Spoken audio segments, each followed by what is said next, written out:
Bakı şəhəri Sabunçu rayonu Bakıxanov qəsəbəsində yerləşən məşhur La Villa restoranında partlayış olub. Doğru xəbər Azərbaycan bildirir ki, restoranın mətbəxində baş vermiş partlayış zamanı orada çalışan Məlahət Cəfərova ağır bədən xəsarətləri alıb.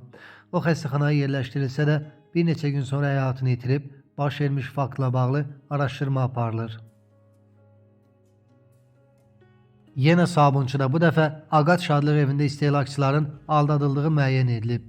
Bu barədə Azərbaycan Qida Təhlükəsizliyi Agentliyi məlumat yayıb.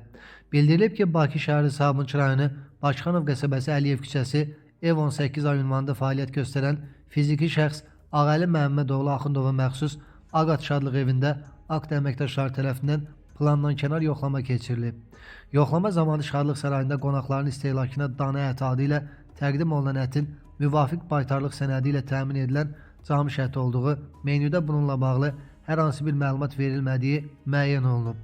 Camış əti qida təhlükəsizliyi riski yaratmasa da, bu hal istehlakçıların aldadılaraq hüquqlarının kobud şəkildə pozulmasına səbəb olur.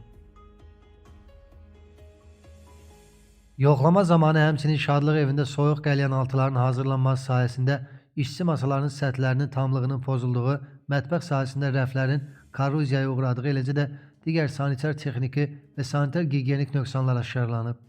Faktla bağlı obyekt rəhbərliyi barəsində inzibati xəta haqqında protokol tərtib olunub, nöqsanların aradan qaldırılması ilə bağlı icrası məcburi göstərişlər verilib, müəssisədə hazırlanan yeməklərdən nümunələr götürülərək laboratoriyaya təqdim olunub.